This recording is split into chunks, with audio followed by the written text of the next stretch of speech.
நமோ புத்தாய. நாம் இதற்கு முதலில் ஒரு வீடியோ கிளிப்னூடாக தம்மபத கதை ஒன்றை கதைத்தோம். அதுதான் மாகாந்தியா எனும் கதை.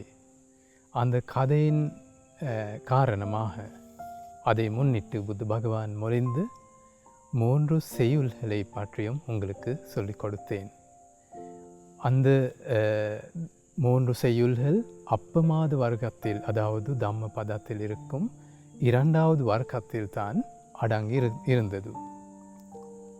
இப்போ நான் உங்களுக்கு இன்னும் ஒரு தம்ம பத கதையையும் அதே போல் அதன் காரணமாக புத்த பகவான் மொழிந்த ஒரு செய்யுளையும் தான் உங்களுக்கு சொல்லி கொடுக்கிறேன். அதுதான் இந்த கதை கும்பகோசக எனும் கதை. ராஜகா எனும் நகரத்தில் பெரிய செல்வந்த குடும்பம் வாழ்ந்து வந்தது. அவர்களுக்கு இருந்த பணம் 40 கோடி செல்வம் அவர்களுக்கு இருந்தது. காலம் போகும்போது என்ன நடந்தது? காலம் போகும்போது அந்த நகரம் முழுவதும் தொற்று நோய் ஒன்று பரவி போனது. பரவி வந்து அந்த குடும்பத்துக்கும் அது பரவியது. அம்மா அப்பாமார்களுக்கு முதலில் ஏற்பட்டது.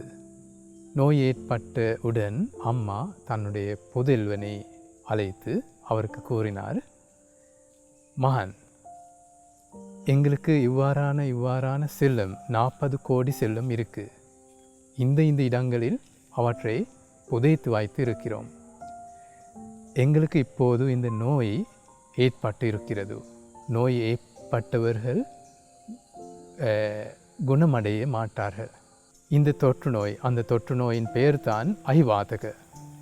ஐவாதக எனும் தொற்று நோய் ஏற்பட்டவர்கள் மரணித்தார்களே தவிர ஒருவரும் குணமடையவில்லை. அதனால் மகனே, நீங்கள் இந்த நகரத்தை விட்டு, எங்களையும் விட்டு தூர பிரதேசத்துக்கு போங்க. அங்கே இருந்து இந்த ஐவாதக நோய் இல்லாமல் போன பிறகு வந்து இந்த 40 கோடி செல்வத்தை எடுத்து நீங்கள் இலகுவாக சுகமாக வாழுங்க சொல்லி கூறினார். பிறகு அந்த புதல்வனும் என்ன செய்தார்? அந்த செட்டியார் அரண்மனை விட்டு தூர பிரதேசத்துக்கு புறப்பட்டு சென்றார். சென்று மிகவும் துக்கத்துடன் கவலையுடன் வாழ்ந்து 16 வருடங்களுக்கு பிறகு வீட்டு திரும்பினார்.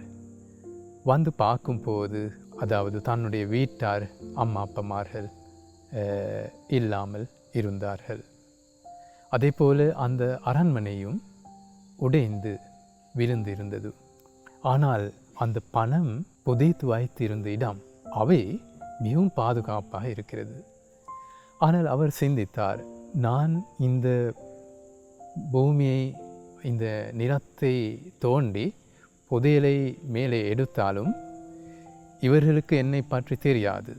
என்ன காரணம்? அந்த நகரத்தில் கிட்ட இருந்தவர் நிறைய பேர் மரணித்திருந்தார்கள்.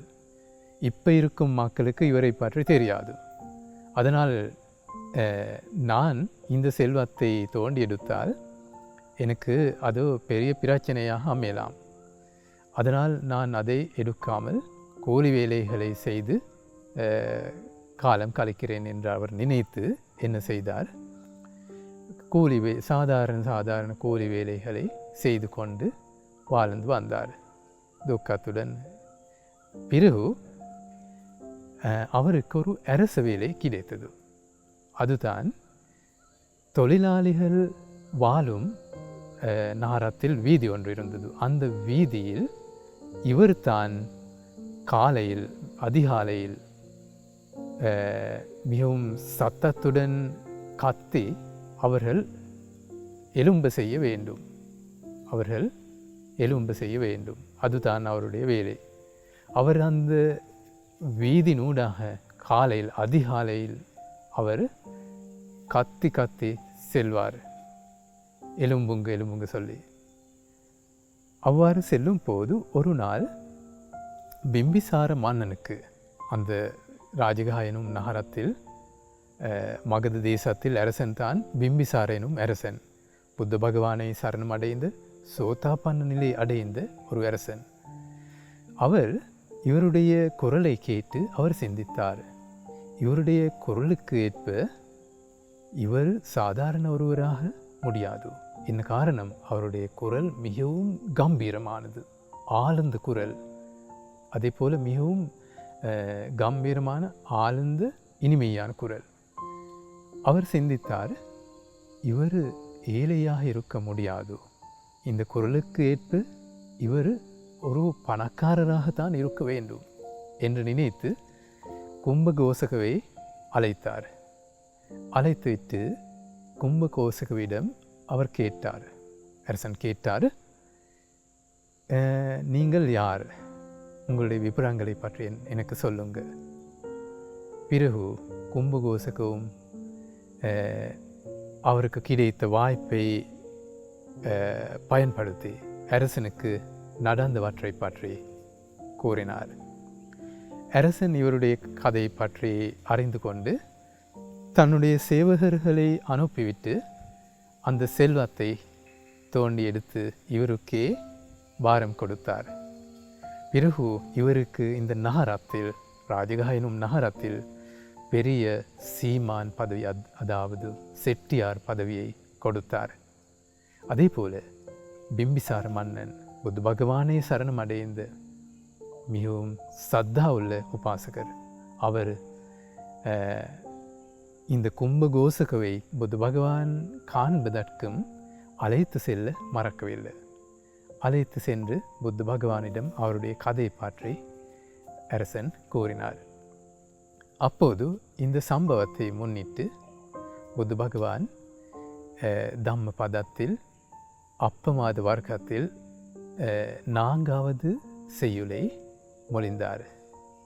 அதுதான் உட்டானவதோ சதிமதோ சுச்சி கம்மஸ்ஸ நிசம்மகாரினோ சඤ்ஞதஸ்ஸ தம்ம ஜீவினோ அப்பமத்தஸ்ஸ யசோபிவண்டதி. அந்த செய்யுளில் அர்த்தம்தான், ஒருவரிடம் எலும்பி நிற்கும் வீரியம் இருக்குமாயின், நல்ல சுய உணர்வு இருக்குமாயின், அறிவினால் ஆராய்ந்து செயல்படும் தன்மை இருக்குமாயின், புலனடக்கம் இருக்குமாயின், தார்மீகமான வாழ்வை வாழ்வாராயின், அந்த தாமதமின்றிய உத்தமரின் கீர்த்தி உயர்வாக பரவும். அதுதான் அர்த்தம். ஒட்டானவத்தோ சதிமத்தோ. ஒட்டான புத்த பகவானுடைய காலத்தில் அந்த பாலி மொழியில் ஒட்டான வீரிய எலும்பி நிற்கும் வீரியம், அது ஒருவருக்கு இருக்குமாயின் விருத்தி அடையும் மக்களுக்கு மிகவும் அவசியமான விஷயம். இல்லாவிட்டால் அவருக்கு விருத்தி அடைய மிகவும் கஷ்டம். சத்திமதோ, விழிப்புணர்வு இருக்க வேண்டும், அது கட்டாயம். விழிப்புணர்வுடன் வேலை செய்தால்தான் விருத்தி அடையலாம். சுச்சிகம்மஸ்ஸ, அதாவது மிகவும் தூய்மையான செயல்பாடுகள் அவரிடம் இருக்க வேண்டும். நிசம்காரினோ, மனதினால் ஆராய்ந்து வேலை செய்தல்.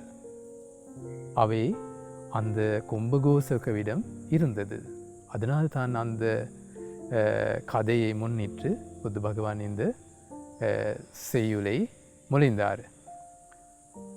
சඤ்ஞதஸ்ஸ தம்ம ஜீவினோ அப்பமத்தஸ்ஸ யசோபிவர்ததி.